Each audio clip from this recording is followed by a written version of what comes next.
सभी को नमस्कार।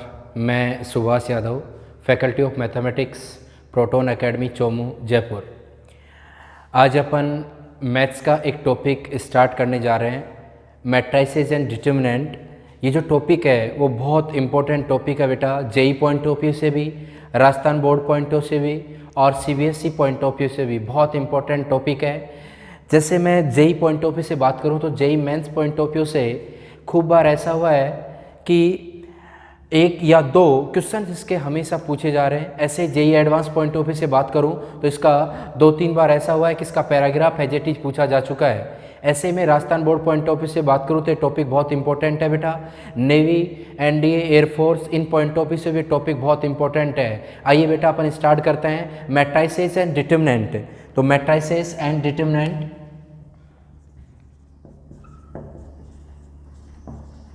Matrices and determinant. इस मैट्रिसेस को अपन हिंदी में बोलते हैं अवयव और डिटर्मिनेंट को हिंदी में बोलते हैं सारणिक। सबसे पहले मैं बता दूं इस मैट्रिसेस का मतलब क्या है। इस मैट्रिसेस का मतलब है सर अरेंजमेंट। अरेंजमेंट किसका? नंबर्स होंगे या फिर फंक्शन होगा। नंबर्स या फंक्शंस का आप लोग अरेंजमेंट करते हो एक रेक्टेंगुलर फॉर्म के अंदर, उसी को अपन बोलते हैं बेटा मैट्रिक्स बोलते हैं। क्या इतनी बात समझ में आई सबको? मैं बोल रहा हूँ any rectangular arrangement of numbers और फंक्शंस इज कॉल्ड मैट्रिक्स। ये नंबर्स आप लोगों का रियल भी हो सकता है या फिर कॉम्प्लेक्स नंबर भी हो सकता है। ये नंबर नहीं है तो वहाँ पे आप लोग फंक्शन भी यूज कर सकते हो। क्या बात सबको समझ में आई बेटा? तो मैंने क्या कहा कि मैट्रिक्स एक्चुअली एक अरेंजमेंट है रेक्टेंगुलर फॉर्म के अंदर। इस मैट्रिक्स की वैल्यू फाइंड आउट नहीं कर सकते, वैल्यू फाइंड आउट करनी है तो उसके लिए अपन उस मैट्रिक्स का डिटर्मिनेंट निकालते हैं। सर क्या इतनी बात सबको समझ में आई? तो एक बार डेफिनेशन वापस से रिपीट करता हूं बेटा। Any rectangular arrangement of numbers और फंक्शंस इज कॉल्ड मैट्रिक्स। ये नंबर्स आप लोगों का रियल भी हो सकता है या फिर कॉम्प्लेक्स भी हो सकता है। क्या इतनी बात समझ में आ गई? जैसे मैं क्या एग्जाम्पल दे के समझाता हूँ। मैंने बोला कि आपके पास बहुत सारे नंबर्स हैं, उन नंबर्स को आप लोग अरेंज कर रहे हो एक रेक्टेंगुलर फॉर्म के अंदर, उसी को मैट्रिक्स बोलते हैं। जैसे आपके पास नंबर है 5 6 7 1 2 -5 नंबर है। इन नंबर को मैंने रेक्टेंगुलर फॉर्म के अंदर अरेंज कर दिया बेटा और एक बॉक्स के अंदर रिप्रेजेंट कर दिया, बॉक्स से रिप्रेजेंट कर दिया। इसी को अपन बोलते हैं बेटा मैट्रिक्स ए। किसी को दिक्कत बेटा? तो मैंने बोला any rectangular arrangement of numbers और फंक्शंस इज कॉल्ड मैट्रिक्स। ये मैट्रिक्स बन गया। इस मैट्रिक्स के अंदर आप लोग देखोगे बेटा तो इसमें दो तो रो है, एक को तो मैं R1 लिखूंगा, एक को R2। यहाँ 3 कॉलम है, C1 C2 C3। क्या बात सबको समझ में आई बेटा? एक बार मैं वापस से रिपीट करता हूं। Any rectangular arrangement of numbers और फंक्शंस इज कॉल्ड मैट्रिक्स। ये आप लोगों का नंबर रियल भी हो सकता है और कॉम्प्लेक्स भी हो सकता है। यदि नंबर नहीं है तो यहाँ फंक्शन से भी अपन काम चला सकते हैं। जैसे मेरे पास नंबर थे 5 6 7 1 2 -5। इन नंबर्स को मैंने क्या किया, रेक्टेंगुलर फॉर्म के अंदर अरेंज कर दिया बेटा और एक बॉक्स से रिप्रेजेंट कर दिया, बॉक्स के अंदर बंद कर दिया बेटा। इसी को अपन मैट्रिक्स बोलते हैं। क्या बात सबको समझ में आ गई? मैट्रिक्स सिर्फ एक अरेंजमेंट है बेटा। यदि इसकी वैल्यू फाइंड आउट करनी है तो उसके लिए आप लोग डिटर्मिनेंट निकालते हो बेटा, और डिटर्मिनेंट भी हमेशा एक स्क्वायर मैट्रिक्स का ही निकलता है। क्या इतनी बात सबको समझ में आ गई बेटा? इस मैट्रिक्स की बात करूं तो 2 रो हैं, एक तो R1 एक R2, C1 C2 C3।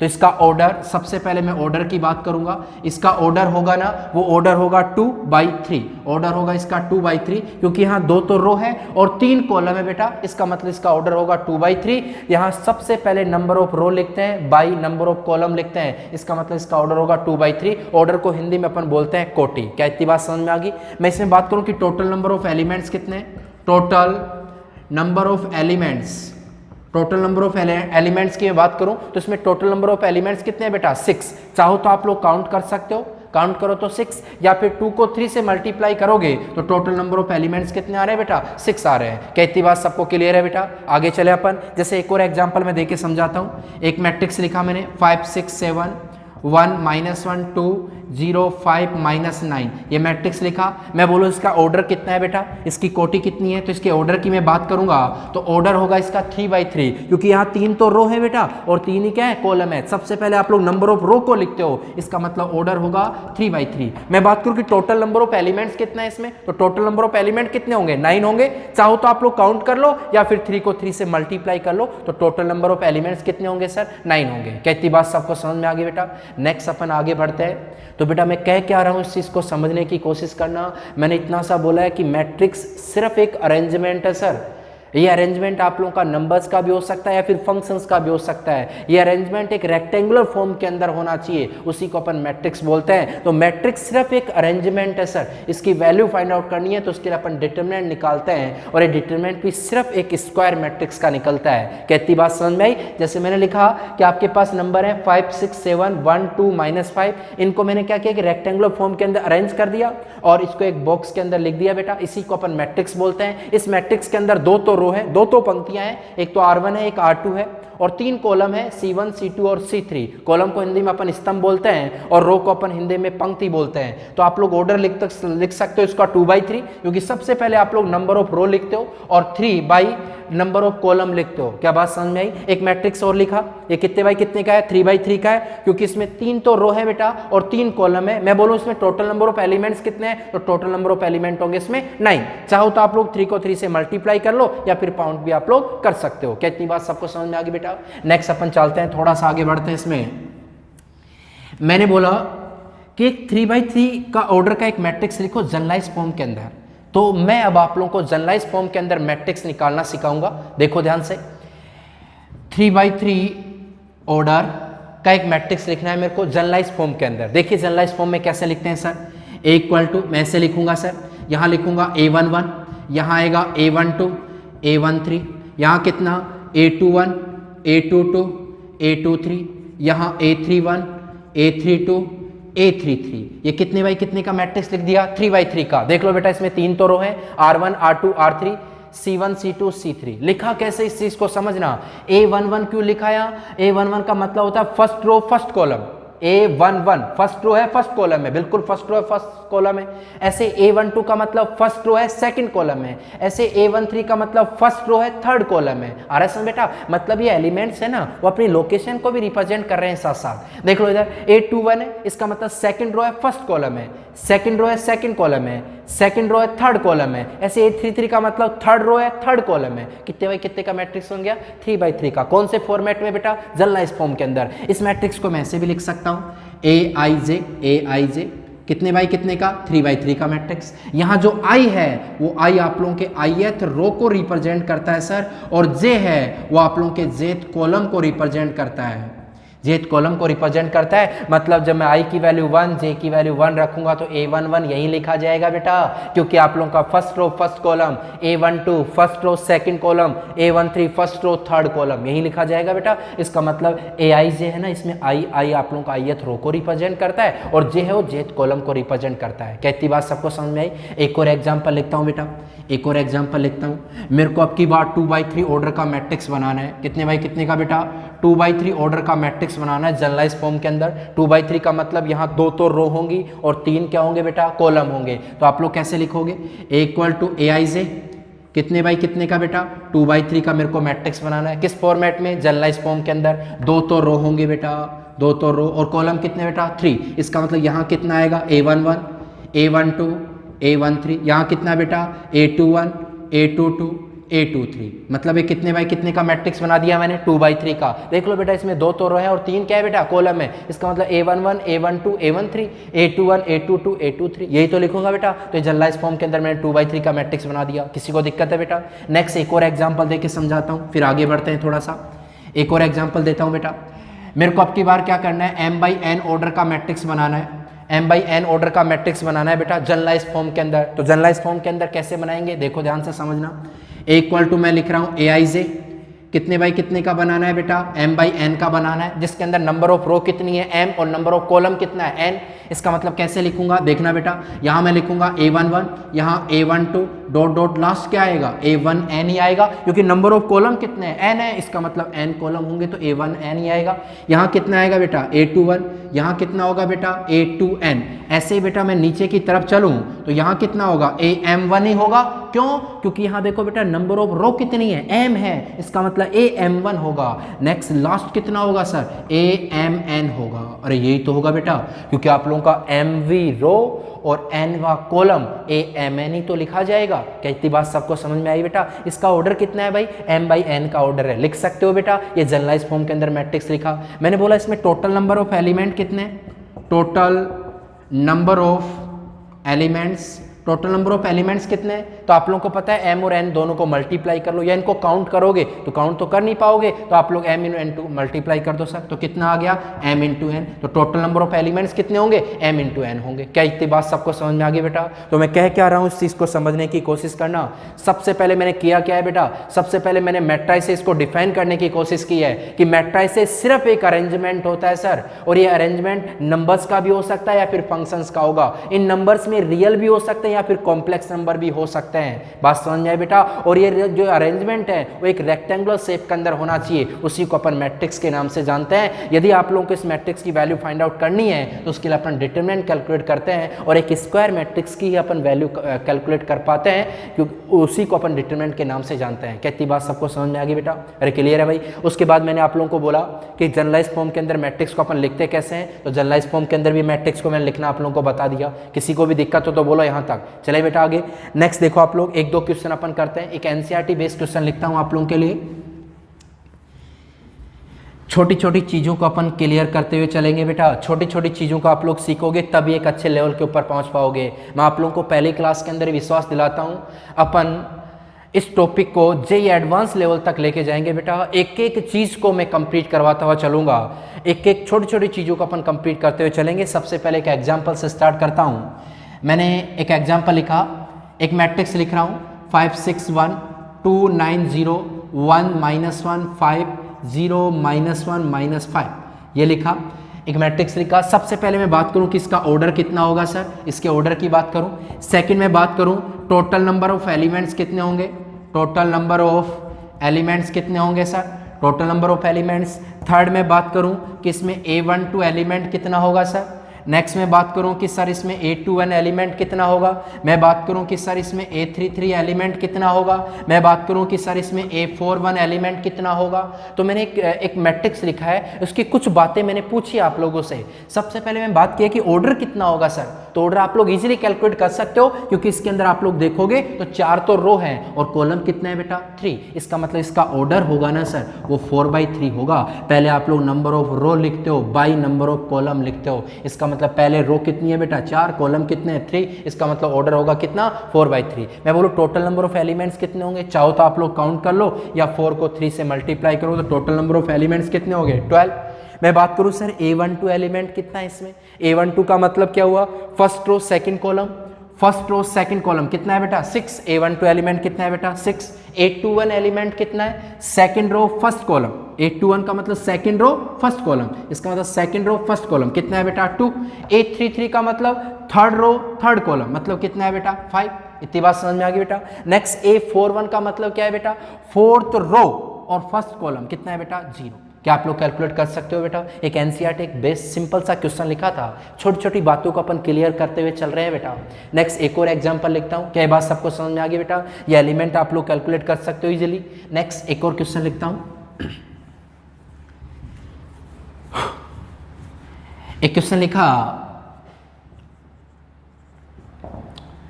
एक क्वेश्चन लिखा बेटा, construct a matrix of 2/2 order if aij equal to I plus j minus 2। मैंने क्वेश्चन ये लिखा है कि एक 2/2 ऑर्डर का एक मैट्रिक्स बनाओ, 2/2 ऑर्डर का एक मैट्रिक्स बनाओ यदि aij equal to I plus j minus 2 है। तो बेटा आप लोग क्या करना, कभी भी आप लोगों से कोई मैट्रिक्स बनवाए ना तो सबसे पहले आप लोग जनरलाइज फॉर्म के अंदर मैट्रिक्स बनाना बेटा। तो एक बात बताओ, कितने बाई कितने का मैट्रिक्स पूछा है आप लोगों से, 2/2 का मैट्रिक्स पूछा है, तो 2/2 का जनरलाइज फॉर्म के अंदर मैट्रिक्स बना दो। देखो बेटा कैसे बनाऊंगा, a इक्वल टू यहाँ कितना लिखूंगा aij, कितने बाई कितने का बेटा 2/2 का। 2/2 का जनरलाइज फॉर्म के अंदर मैट्रिक्स बनाना आता है, बिल्कुल बेटा। क्या लिखोगे यहाँ a11, यहाँ कितना आएगा a12, यहाँ कितना सर a21, यहाँ कितना a22। ये मैट्रिक्स बना दिया जनरलाइज फॉर्म के अंदर। कितने बाई कितने का 2/2 का। सर मैंने अभी बताया कि आई आप लोगों के ith रो को रिप्रेजेंट करता है, जे यहाँ jth कॉलम को रिप्रेजेंट करता है। तो अब बेटा आई की वैल्यू 1 जे की वैल्यू 1 रखो तो a11 आएगा, आई की वैल्यू 1 जे की वैल्यू 2 रखोगे तो a12 आएगा। और दो ही कॉलम चाहिए अपन को बेटा, ऐसे आप लोग a21 ऐसे a22, second row first column, second row, second column. ये 2 बाई 2 का मैंने मैट्रिक्स बना दिया। किस फॉर्मेट में सर? जनरलाइज फॉर्म के अंदर। अब क्या करने वाले हैं अपन बेटा, इन सब की वैल्यू अपन निकाल सकते हैं गिवन कंडीशन के हिसाब से। कंडीशन आप लोगों को क्या गिवन है? ये गिवन है कि ए आई जे है ना वो i प्लस जे माइनस 2 के इक्वल है। ये कंडीशन गिवन है, तो सबसे पहले किसकी वैल्यू? a11 की वैल्यू निकालो। i की वैल्यू 1, j की वैल्यू 1 माइनस 2, आंसर कितना आएगा? 0। नेक्स्ट मैं वैल्यू निकाल सकता हूं a12 की वैल्यू, i की वैल्यू 1 रखो, j की वैल्यू 2 रखो, तो 1 प्लस 2 माइनस 2, आंसर कितना है? 1। ऐसे मेरे को मैंने वैल्यू निकाल सकता हूं किसकी? a21 की। i की वैल्यू कितना बेटा? 2, j की वैल्यू 1 माइनस 2, आंसर कितना है? 1। ऐसे मैं a22 की वैल्यू भी कैलकुलेट कर सकता हूं।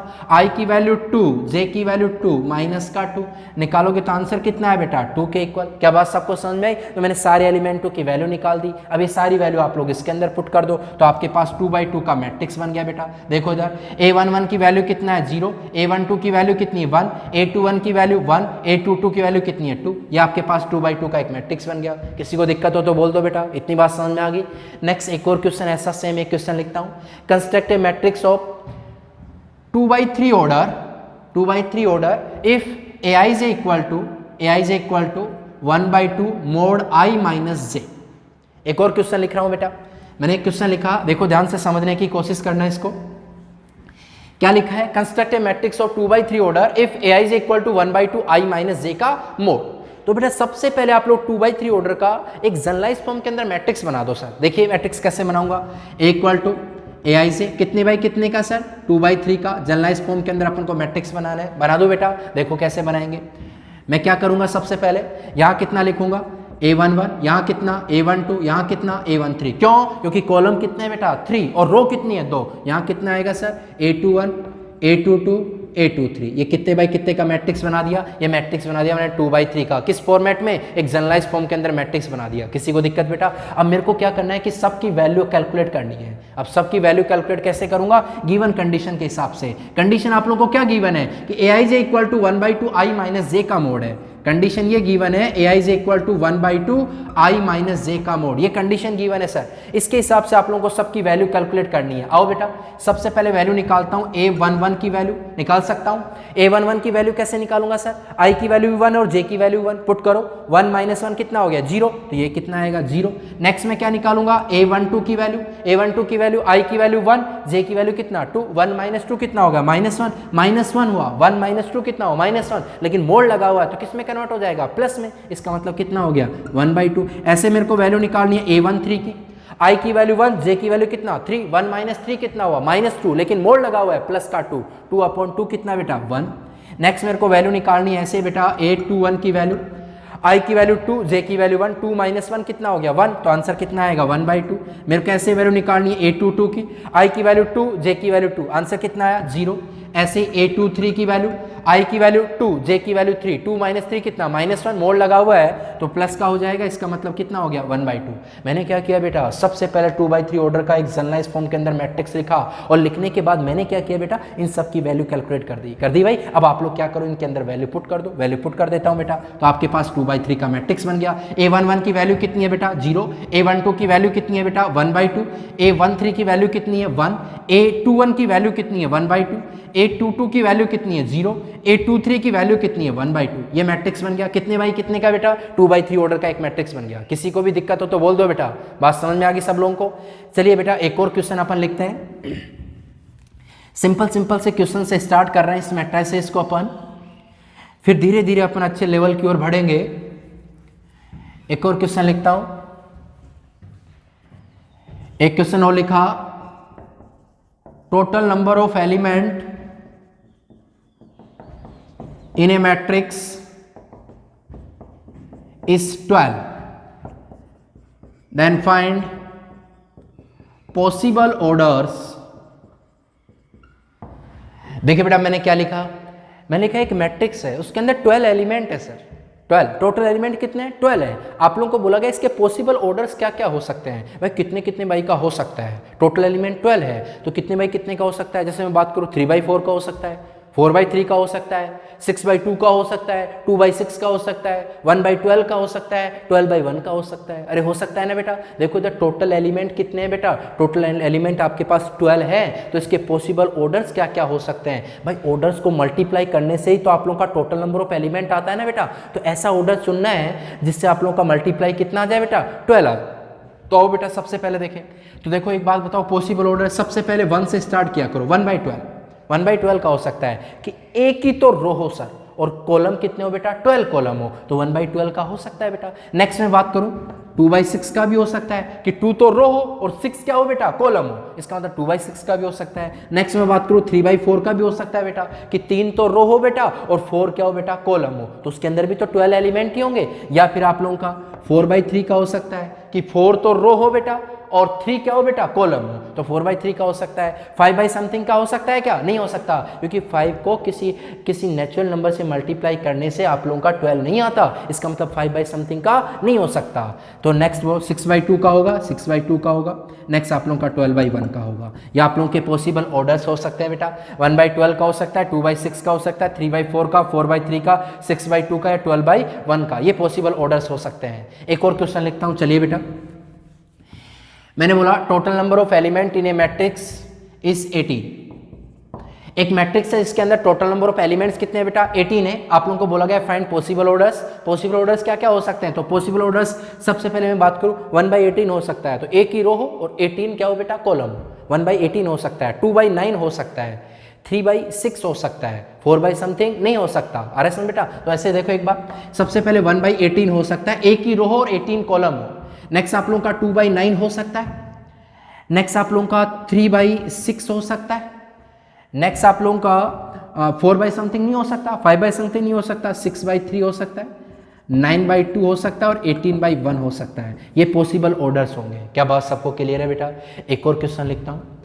मैंने लिखा आप लोगों का total number of element in a matrix is 13, then find possible orders. आप लोगों को पॉसिबल ऑर्डर्स निकालने बेटा कि एक मैट्रिक्स है, इसके अंदर 13 एलिमेंट है, इसके पॉसिबल ऑर्डर्स क्या क्या हो सकते हैं। देखो बेटा, एक तो हो सकता है 1/13, 1/13, 2 समथिंग नहीं हो सकता, 3 समथिंग नहीं हो सकता, नहीं हो सकता बेटा, क्योंकि आप लोग इनको मल्टीप्लाई करने से 13 नहीं आता। इसका मतलब 1/13 होगा और एक और ऑर्डर होगा 13/1। ये इसके पॉसिबल ऑर्डर्स होंगे। आ रहा है समझ बेटा। एक और क्वेश्चन लिख देते हैं अपन इस क्वेश्चन के ऊपर। एक और क्वेश्चन लिखा मैंने, क्या लिखा बेटा, total number of element in a matrix is 24, then find possible orders. Possible orders क्या क्या हो सकते हैं। देखो बेटा, 1 से स्टार्ट क्या करो 1/24, 1/24। नेक्स्ट 2/12, 2/12। नेक्स्ट 3/8, 4/6, 5 समथिंग नहीं हो सकता, 5 समथिंग नहीं हो सकता। मैं बोलूँ 6/4, 6/4। देखो बेटा, जब उल्टा स्टार्ट हो जाए तो वापस से लिख दिया करो आप लोग 8/3, 12/2 और 24/1। ये इसके पॉसिबल ऑर्डर्स हो सकते हैं। 1/24 हो सकता है, 2/12 हो सकता है, 3/8 हो सकता है, 4/6 हो सकता है, 6/4, 8/3, 12/2 और 24/1। ये इसके पॉसिबल ऑर्डर्स हो सकते हैं। क्या इतनी बात सबको समझ में आए बेटा। छोटी छोटी बातों को अपन क्लियर कर रहे हैं, इन चीज़ों को समझते हुए चलो आप लोग। समझ में आया बेटा। अब इससे आगे अपन स्टार्ट कर रहे हैं types of matrix. Types of matrix upon start करते हैं बेटा। टाइप्स ऑफ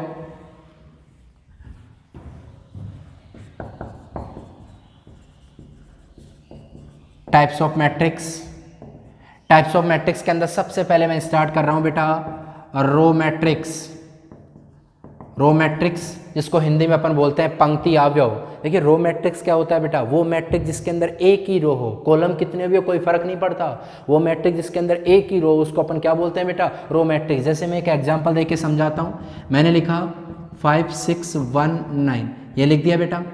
देखो इसके अंदर रो एक ही है और कॉलम कितने हैं, 4 कॉलम है बेटा। इसका मतलब 1/4 का हुआ ना, इसको अपन बोलते हैं रो मैट्रिक्स। एक और एग्जांपल लिखा मैंने, देखो यहाँ लिखा A11, A12, A13, यहाँ कितना A1n, ये लिख दिया बेटा। इसके अंदर नंबर ऑफ रो कितनी है, रो तो एक ही है, कॉलम कितने हैं इसमें n, इसका मतलब कितने बाई कितने का हो, 1/n का हुआ। तो वो मैट्रिक्स जिसके अंदर एक ही रो हो, कॉलम कितने भी, उससे कोई फर्क नहीं पड़ता, उसको अपन क्या बोलते हैं बेटा, रो मैट्रिक्स, या हिंदी में बोलते हैं इसको पंक्ति अवयव। नेक्स्ट सेकंड टाइप के ऊपर अपन चलते हैं बेटा, कॉलम मैट्रिक्स। कॉलम मैट्रिक्स जिसको हिंदी में बोलते हैं स्तंभ अवयव। वो मैट्रिक्स जिसके अंदर एक ही कॉलम हो उसको अपन क्या बोलते हैं, कॉलम मैट्रिक्स। पंक्ति कितनी भी हो बेटा, मतलब रो कितनी भी हो, उससे कोई फर्क नहीं पड़ता। जैसे मैं एक एग्जांपल देके समझा देता हूँ। ये लिखा मैंने 5 6 1, देखो बेटा इसके अंदर रो तो कितनी है, 3 है, कॉलम कितना है, एक ही है बेटा, इसका मतलब इसको अपन क्या बोलते हैं बेटा, कॉलम मैट्रिक्स। एक और एग्जांपल देके समझा देता हूँ बेटा। इधर देखो, यहाँ लिखा A11 A21 A31, यहाँ लिख दिया AM1। देखो बेटा इसके अंदर नंबर ऑफ कॉलम तो एक ही है बेटा, रो कितनी है, m है, इसका मतलब कितने बाई कितने का, m/1 का हुआ। बात समझ में आई बेटा। तो कॉलम मैट्रिक्स वो मैट्रिक्स होता है जिसमें एक ही कॉलम हो, उसको अपन बोलते हैं बेटा कॉलम मैट्रिक्स। क्या इतनी बात सबको समझ में आ गई बेटा। नेक्स्ट आओ देखें, थर्ड अपन टाइप डिस्कस करते हैं नल मैट्रिक्स, या फिर उसको बोलते हैं अपन बेटा जीरो मैट्रिक्स के नाम से भी जानते हैं। तो थर्ड टाइप अपन डिस्कस कर रहे हैं नल मैट्रिक्स, नल मैट्रिक्स या फिर इसको बोलते हैं जीरो मैट्रिक्स। वो मैट्रिक्स जिसके सारे एलिमेंट है ना वो जीरो हो, वो मैट्रिक्स जिसके सारे एलिमेंट जीरो, उसको अपन क्या बोलते हैं बेटा, नल मैट्रिक्स के नाम से जानते हैं। जैसे मैं एक एग्जांपल लिखा बेटा 0 0 0 0 0 0, सारे के सारे एलिमेंटों को मैंने क्या कर दिया बेटा, जीरो कर दिया, इसी को अपन क्या बोलते हैं, जीरो मैट्रिक्स। ये जीरो मैट्रिक्स कितने बाई कितने का है बेटा, ये जीरो मैट्रिक्स आप लोगों का 2/3 का मैट्रिक्स है। क्या बात समझ में आ गई बेटा। इसको अपन बोलते हैं नल मैट्रिक्स या फिर क्या बोलते हैं, जीरो मैट्रिक्स। नेक्स्ट मैं फोर्थ टाइप डिस्कस कर रहा हूं बेटा, हॉरिजेंटल मैट्रिक्स। फोर्थ टाइप अपन डिस्कस कर रहे हैं हॉरिजेंटल मैट्रिक्स। देखिए बेटा हॉरिजेंटल मैट्रिक्स होता क्या है, हॉरिजेंटल मैट्रिक्स वो मैट्रिक्स होता है जिस मैट्रिक्स का शेप हॉरिजेंटली हो, या फिर मैं बोल सकता हूं वो मैट्रिक्स, उस मैट्रिक्स को अपन हॉरिजेंटल मैट्रिक्स बोलेंगे जिसमें नंबर ऑफ कॉलम है ना वो ज्यादा हो, किसके कंपेयर में, नंबर ऑफ रो के कंपेयर में, उसको अपन क्या बोलते हैं बेटा, हॉरिजेंटल मैट्रिक्स। जैसे देखो बेटा एक एग्जांपल लिखा मैंने लिखा 5 6 1 0 -1 -5, एक मैट्रिक्स लिखा। ये मैट्रिक्स कितने बाई कितने का है बेटा, 2/3 का है बेटा। इसमें नंबर ऑफ कॉलम कितने हैं, 3, नंबर ऑफ रो कितनी है बेटा, 2। इसका मतलब ये हुआ कि नंबर ऑफ कॉलम है वो ज्यादा है, किसके कंपेयर में, नंबर ऑफ रो के कंपेयर में। इसका मतलब इसको अपन क्या बोलेंगे बेटा, हॉरिजेंटल मैट्रिक्स बोलते हैं। इसको हिंदी में बोलते हैं क्षैतिज अवयव। क्या बात सबको समझ में आया बेटा। जैसे एक और एग्जाम्पल लिख देता हूँ बेटा, एक और एग्जाम्पल लिखा 5 6 1 9 1 2 5 6, ये लिखा बेटा। इस मैट्रिक्स की बात करो, इसमें 2 तो रो है बेटा और कॉलम कितने हैं बेटा, 4 कॉलम है। इसका मतलब कितने बाई कितने का, 2/4 का।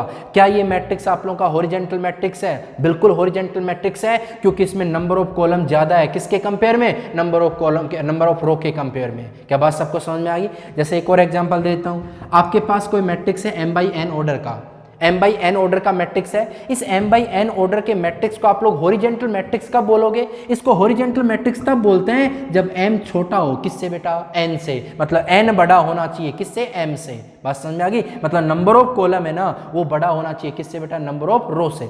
m तो नंबर ऑफ रो को रिप्रेजेंट करता है, n नंबर ऑफ कॉलम को रिप्रेजेंट करता है। क्या बात सबको समझ में आ गई बेटा। तो आप लोगों का m छोटा होगा ना n से, तभी आप लोगों का ये मैट्रिक्स कौन सा बन पाएगा बेटा, हॉरिजेंटल मैट्रिक्स बन पाएगा। क्या इतनी बात सबको समझ में आई बेटा। नेक्स्ट अपन फिफ्थ टाइप अपन डिस्कस कर रहे हैं vertical matrix. Vertical matrix fifth type अपन डिस्कस कर रहे हैं सर, वर्टिकल मैट्रिक्स। आओ बेटा वर्टिकल मैट्रिक्स क्या होता है, वो मैट्रिक्स जिसका शेप है ना वो वर्टिकल हो, या फिर मैं बोल सकता हूँ वो मैट्रिक्स जिसके अंदर नंबर ऑफ रो है ना वो ज्यादा हो, किसके कंपेयर में, नंबर ऑफ कॉलम के कंपेयर में। उस मैट्रिक्स को अपन क्या बोलते हैं सर, वर्टिकल मैट्रिक्स के नाम से जानते हैं। जैसे मैंने लिखा, एक एग्जांपल लिखता हूँ बेटा 5 6 1 2 0 1। इसके अंदर देखो बेटा रो तो 3 है, कॉलम कितने हैं बेटा, 2 है। इसका मतलब ये नंबर ऑफ रो है वो ज्यादा है, किसके कंपेयर में, नंबर ऑफ कॉलम के कंपेयर में। तो इस मैट्रिक्स को अपन क्या बोलते हैं सर, वर्टिकल मैट्रिक्स के नाम से जानते हैं। बात समझ में आ गई। जैसे आप लोगों के पास m/n ऑर्डर का कोई मैट्रिक्स है, इस m/n ऑर्डर के मैट्रिक्स को आप लोग वर्टिकल मैट्रिक्स बोलोगे कब, जब आप लोगों का m है ना वो बड़ा होगा, किससे बेटा, n से। मतलब m तो नंबर ऑफ रो होता है, n क्या होता है, नंबर ऑफ कॉलम। एक मैट्रिक्स है m/n का, इस m/n के मैट्रिक्स को आप लोग वर्टिकल मैट्रिक्स तब बोलोगे जब आप लोगों का m है ना वो बड़ा होगा, किससे बेटा, n से। कहती बात सबको समझ में आई बेटा। तो देखिए मैंने 5 टाइप डिस्कस कर चुका हूं मैं। 5 टाइप्स अपन डिस्कस कर चुके हैं। इसके अंदर सबसे पहले मैं आप लोगों को बोला है कौन सा बेटा, रो मैट्रिक्स। वो मैट्रिक्स जिसके अंदर एक ही रो हो उसको अपन क्या बोलते हैं, रो मैट्रिक्स। सेकंड बोला अपन कॉलम मैट्रिक्स, वो मैट्रिक्स जिसके अंदर एक ही कॉलम हो उसको अपन कॉलम मैट्रिक्स बोलते हैं। थर्ड बोला जीरो मैट्रिक्स या नल मैट्रिक्स, वो मैट्रिक्स जिसके अंदर सारे एलिमेंट हैं वो जीरो, उसको अपन बोलते हैं जीरो मैट्रिक्स। नेक्स्ट मैंने बोला कौन सा, हॉरिजॉन्टल मैट्रिक्स, वो मैट्रिक्स जिसके अंदर नंबर ऑफ कॉलम है वो ज्यादा हो, किसके कंपेयर में, नंबर ऑफ रो के कंपेयर में, उसको बोलते हैं अपन हॉरिजॉन्टल मैट्रिक्स। नेक्स्ट बोला मैंने वर्टिकल मैट्रिक्स, वो मैट्रिक्स जिसके अंदर नंबर ऑफ रो ज्यादा हो, किसके कंपेयर में, नंबर ऑफ कॉलम के कंपेयर में, उसको क्या बोलते हैं बेटा अपन वर्टिकल मैट्रिक्स के नाम से जानते हैं। मैं क्या रहा हूं बेटा, ये कह रहा हूं आपके पास m/n ऑर्डर का कोई मैट्रिक्स है। इस m/n ऑर्डर के मैट्रिक्स में m यदि छोटा हो n से, m यदि छोटा हो n से, तो इस केस के अंदर इसको अपन बोलते हैं हॉरिजॉन्टल मैट्रिक्स। क्या बोलते हैं सर, हॉरिजॉन्टल। यदि आप लोगों का m बड़ा हो n से, नंबर ऑफ रो बड़ी हो किससे बेटा, नंबर ऑफ कॉलम से, m बड़ा हो n से, तो उसको अपन बोलते हैं वर्टिकल मैट्रिक्स से, बोलते हैं ना बेटा। ऐसा भी तो हो सकता है बेटा कि m इक्वल हो किसके, n के, मतलब number of row equal to number of column, मतलब नंबर ऑफ रो और नंबर ऑफ कॉलम है वो दोनों इक्वल हो जाए तो उसको अपन बोलते हैं बेटा स्क्वायर मैट्रिक्स। क्या बोलते हैं बेटा, स्क्वायर मैट्रिक्स। तो 6 टाइप अपन जो डिस्कस करने जा रहे हैं वो है बेटा स्क्वायर मैट्रिक्स। कहती बात सबको समझ में आ गई बेटा, जो बात बोल रहा हूँ चीज समझ में आ रही है ना भाई। नेक्स्ट आ जाओ आप लोग, 6 टाइप अपन डिस्कस करेंगे बेटा स्क्वायर मैट्रिक्स। अभी बोला स्क्वायर मैट्रिक्स का मतलब क्या है, स्क्वायर मैट्रिक्स का मतलब है बेटा जिसके अंदर नंबर ऑफ रो और नंबर ऑफ कॉलम दोनों इक्वल हो बेटा। तो नेक्स्ट 6 टाइप अपन डिस्कस कर रहे हैं बेटा स्क्वायर मैट्रिक्स। स्क्वायर मैट्रिक्स के बारे में, आप लोगों के पास कोई मैट्रिक्स है aij, ये मैट्रिक्स आप लोगों के पास m/n का है। इस मैट्रिक्स को आप लोग स्क्वायर मैट्रिक्स बोलोगे। इसको अपन स्क्वायर मैट्रिक्स तभी बोलते हैं जब आप लोगों का m है ना वो n के इक्वल हो।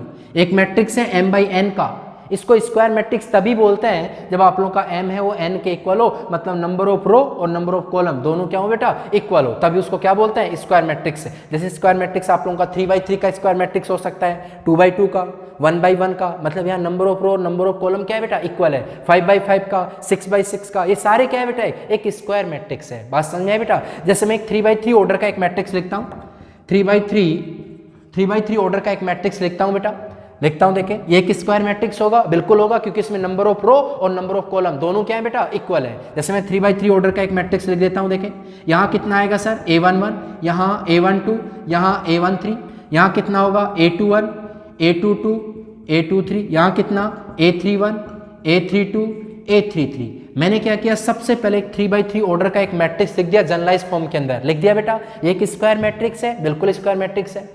इस स्क्वायर मैट्रिक्स के अंदर बेटा डायगोनल तो 2 होते हैं, लेकिन एक होता है प्रिंसिपल डायगोनल।